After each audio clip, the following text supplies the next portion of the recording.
صباح النور حبيباتي، ان شاء الله يا رب تكونوا بخير خير ونعمة. اليوم حبيت نشارككم قضية رمضان. كما تشوفوا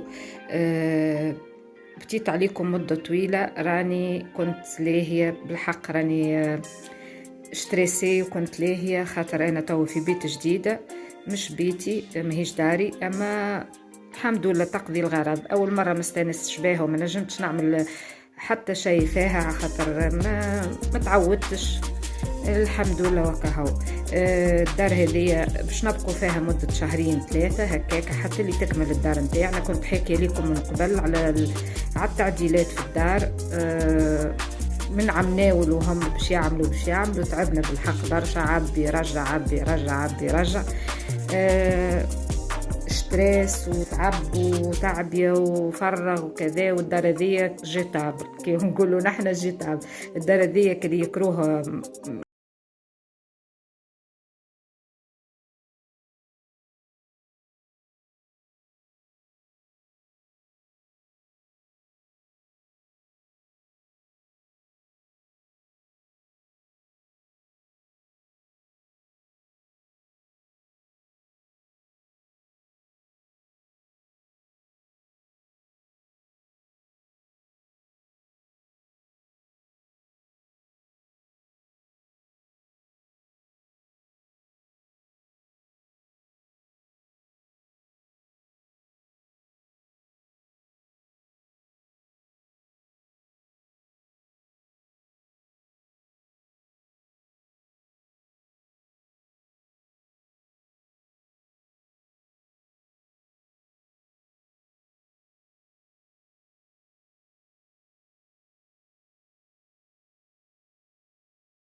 بال بال بالدلاع، بنكهة الدلاع. أخذت الكريمة البودينغ، خديت الكريمة هذه من غير ما تطيب ما تطيبش، يعني هذه تتركض وكهو سهلة. تجي في هكا فيها تعرك هذا باراديز، تجي في مثلا في البات، تحشاها في البات تبدا سهلة. هذه بنكهة